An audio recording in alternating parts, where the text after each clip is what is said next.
Hello everyone, welcome back to King's Quest II. So what happened last time? We had just met Grandma, and she told us to find her granddaughter Possum. And by the way, I didn't leave the house. In case anybody thinks that I just left the house as soon as I heard what Grandma had to say, I didn't deliberately walk outside. Graham automatically leaves the house. He doesn't, I don't think he even says okay or I'll go look for Possum. He literally just walks out.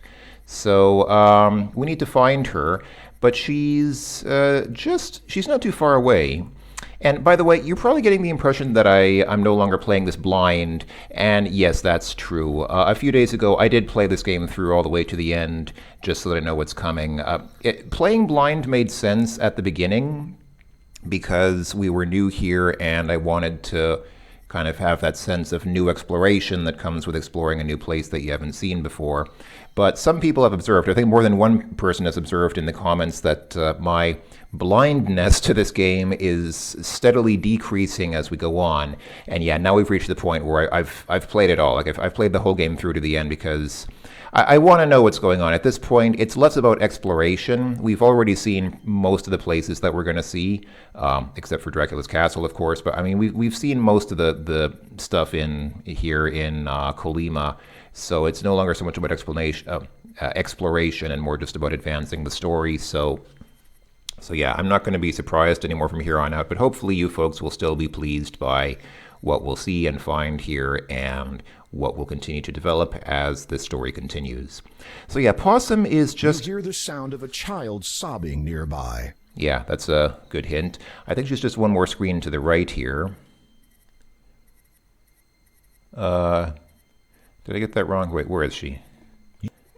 Whoops. What did the game say? Was that the same message? You hear the sound of... Okay. Maybe she's down from here? Oh, yeah, here she is. As you approach, you recognize the child. It is Possum, the little girl you helped earlier today.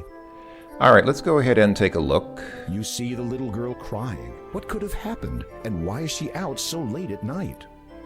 You check over the little girl as best you can. She seems free of injury. Are you all right? What happened?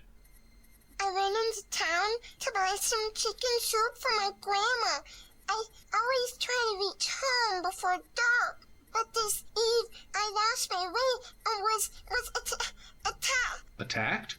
A wolf attacked you? No, not by a wolf, a dwarf. For a moment, you're not sure that you heard correctly. A dwarf, did you say? Uh-huh. He jumped out at me, took my food, and then ran away. Listen, I'm going to try to find this dwarf that you say stole your food. You get back to your grandma, understand? Possum nods, says a soft thank you, and heads back home. I wonder why Graham was so surprised that those dwarves are tough, man. Dwarves might be a little small. They're kind of on the short side, I guess. I mean, that's really the definition of a dwarf. But dwarves in medieval fantasy settings, man, they are tough fighters. They are really, they're not people to mess with. They can definitely, they will mess you up if you try to fight them. Okay, so we're supposed to go to the dwarf's place, that house built into a tree, which also has smoke coming out the chimney now at night. That is where the dwarf lives, just as it was in the original King's Quest II. But let's see if we can... Welcome.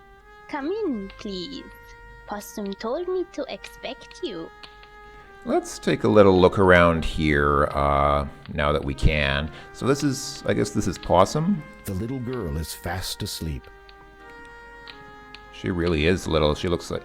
Oh, most of her lower body is under the quilt. I see. I thought, wow, this tiny red thing there, is that the whole little girl? But no, that's just like her upper arms and her head. The rest of her is under the quilt there.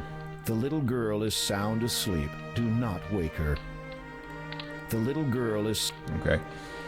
Otherwise, I mean, it's a fairly standard little house. I mean, you ever notice how when stories like this portray the interiors of people's houses, the interiors are always ridiculously Spartan? I mean, they have a couple of pieces of furniture and very minimal decoration. I mean, like here we have a vase of flowers, two pictures, Some places might have, I mean, more modern settings might have a lamp in the corner or something like that, but you never see, you never see the huge set of books or movies or something like that that people tend to have. You never see all the clothes and food stuff that tends to get tossed around, and all the little knickknacks that, that people who've lived in one place for years tend to gather. You always see, I mean, this doesn't look like a place that somebody actually lives in. Nobody actually lives like this without any eating utensils, without anything. I mean,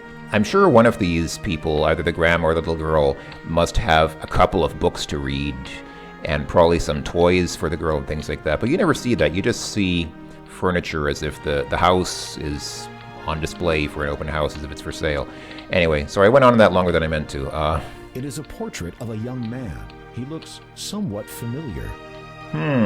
Why does he look somewhat familiar, I wonder? Who could that be? Possum's grandma obviously values that portrait, otherwise it would not be hanging here. As it is a painting, it is not likely to respond. The painting on the wall looks like an artist's depiction of the Kalima landscape. You wonder who painted this. The painting is hanging perfectly straight. You have no reason to move it. As it is a painting, it is not likely to respond. Das Bild hängt schief. Okay. A beautiful vase is filled with pretty flowers. You say vase, I say vase, because vase is base. Yeah, okay. Don't take the flowers. Such behavior is generally considered to be rude. Or maybe ace of vase, because I saw the sign and it opened up my eyes. Yeah, that's not actually funny. They say a home is one's castle, but your voice won't sound as good in here. A chest of drawers sits by the bed. It's not polite to search through other people's drawers. You should know better than that, Graham. Who said I wanted to look through the drawers? Maybe I just wanted to knock on the wood for good luck. Possum's grandmother owns an antique table. Its carvings are lovely. The table looks like an expensive piece of decor. You decide not to get your hands all over it. I know I've been harping a lot on the lack of parser in this game. There was a discussion in the comments a few videos ago where somebody pointed out that a bad parser is a bad thing. I think I've talked about this before, but the reality is, yeah, most parsers are terrible. Most parsers don't recognize a lot of words, and so my constant carping about how the point-and-click interface falsely assumes what I want to do with the hand might not be much better served with a parser, because it's not much better if the parser just keeps saying, I don't understand what you said. I don't understand that. Please try something else. So, yeah, I guess my carping about the point-and-click interface and the lack of a parser gets tiresome, but what else can I do? I mean, what else is there to life but complaining about not having a parser? I mean, that's all that I live for. Don't take that away from me. A beautiful vase is filled with pretty flowers. Don't take the flowers. A humble fire flickers in the small fireplace. That would burn. What did you expect? A humble fire. A worn armchair sits in a corner of the room. There is no time for sitting around, Graham. You have important things that need doing. You don't usually see black seating cushions on chairs, do you? That just seems somehow the color there seems a bit unusual to me, but what do I know? What is all this wood here in the corner? This is the home of Possum's grandma. It is comfortably furnished. Frilly curtains cover the windows, flowers are in the vases. The elderly woman is lying on a wooden bed in a cloud of pillows and coverlets. I'd like to know what this wood here... Oh, I think it's actually... Oh, I think it's the wall outside. I think it's just a cutaway view of the outside wall of the house to kind of... It's just sort of the camera perspective showing us a cutaway view of the house so we can see that we're inside. All right. The colorful rug appears to have been handmade. You feel as if you could curl up on the mat like a cat. Then remind yourself that you have an important task ahead of you.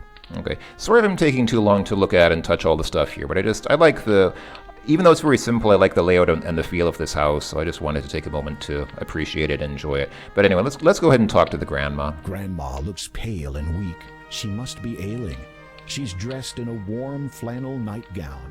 White curls peek out from her flannel nightcap. Watch it. Whatever she has might be catching. Grandma looks too weak to talk at length. Perhaps there's a way to make her feel better. Ah, that is a bit of a hint. Okay, so we need to, You can see the beach when you look out the window. Keep the windows closed. The night air is cooling rapidly. All right. So we do need to come back here, but there is something we need to do first, and that is go and talk to the dwarf who robbed Possum. I'm only aware of one dwarf in this game. Maybe there's more than one, or maybe there are more than one.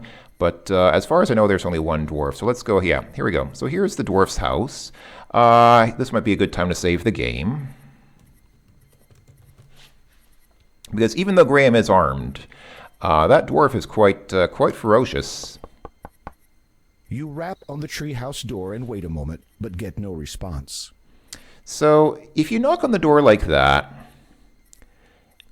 you know, there's a certain length of time. Well, it's not a set length of time, but there's a sense that you get after a while that somebody's not going to come to the door. You know, whenever you ring somebody's doorbell or knock on the door, if you leave after like 5 seconds, that's not enough time. That's not necessarily enough time for the person to come down the stairs or, you know, get up from whatever they were doing and come to answer the door. If you wait for 10 minutes, that's obviously abnormally long. But you can just stand here forever and nothing will happen. How ingenious! A chimney protrudes from the trunk of the tree. But as soon as you move away from the door, the dwarf comes to answer the door. You watch as a little man runs out of the door, which has been built into a tree. You surmise that you have found the culprit's home. The vague aroma of chicken soup confirms it. That fiend. Okay, so we need to be fast here. No, Graham, come on, get in the door. Finding the door ajar, you cautiously open it and step inside the tree.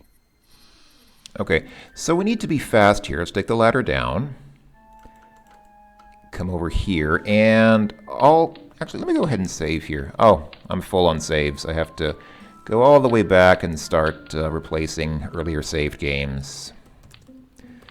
In Dwarf House. So let's take a look around. The elaborate display cabinet sitting to one side of the room looks heavy and expensive. You begin to wonder how the tiny dwarf managed to move it all the way down here by himself without damaging it. Maybe he didn't. Maybe he had help. It is locked. Some inexpensive-looking pictures decorate the shelves. The dwarf must have stolen these from a traveling merchant, as the designs on them look foreign. The pictures, although lovely to look at, are totally useless to you. There's a knife here. You hear the sound of the door creaking, followed by someone descending the ladder in the next room.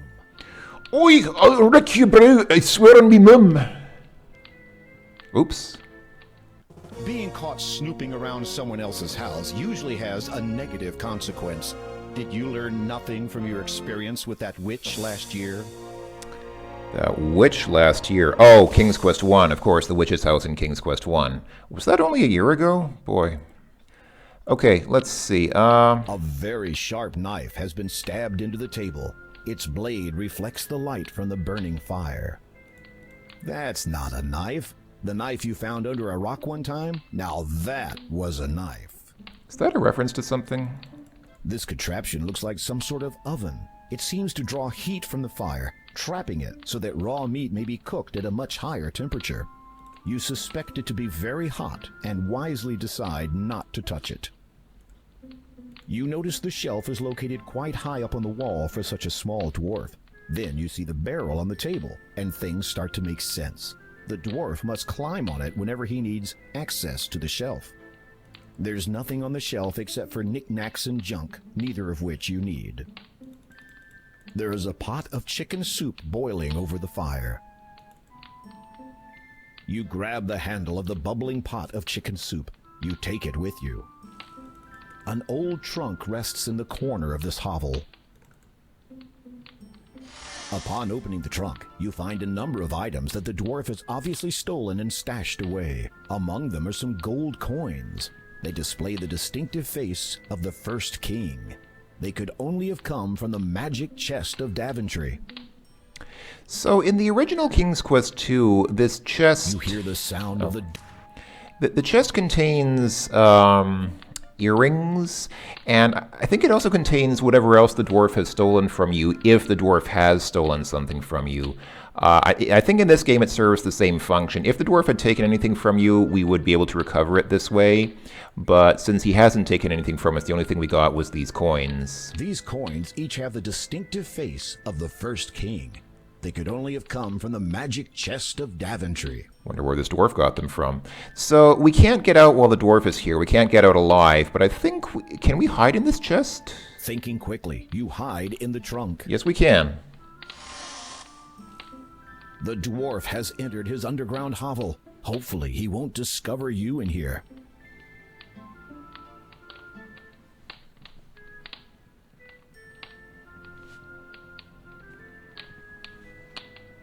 You sense that the coast is clear again. Ha, all right. So I think that's all we need. Just the chicken soup and the coins from the chest. So let's get out of here. It looks like the door creaked open again after the dwarf left. It's not very... You hear the latch fall into place again as the door closes behind you. That dwarf is not very conscientious about locking his door behind himself. Or maybe he has no key and he has to leave it open because otherwise he'll get locked out. Maybe we just locked him out of his house. That would be, well, serves him right for being a thieving little character that he is. All right, so got soup and gold. I think that's a pretty good... Do I want to... Let's go back to Granny's house. So we need to give Grandma the soup to make her feel better. But after we do that, we'll get the longest cutscene in the history of any adventure game. I mean, maybe not any, I mean, well, okay, there have probably been longer ones, but we get a very long cutscene, which I don't want to sit through right now, so let's just see how far we can take this. Can we give her the soup now? It is a little too cold to be serving to frail old ladies. Okay, well, let's warm it up here. You place the now cold chicken soup over the crackling fire once more. After it heats up to eating temperature, you remove it again. All right, can we give the soup to Grandma now? You offer the soup to Possum's grandma, introduce yourself, and wait courteously while the frail elderly lady eats the nourishing meal. When she is finished, she sets the empty bowl down elsewhere and turns her attention towards you. Okay, I'll go ahead and save here one last time.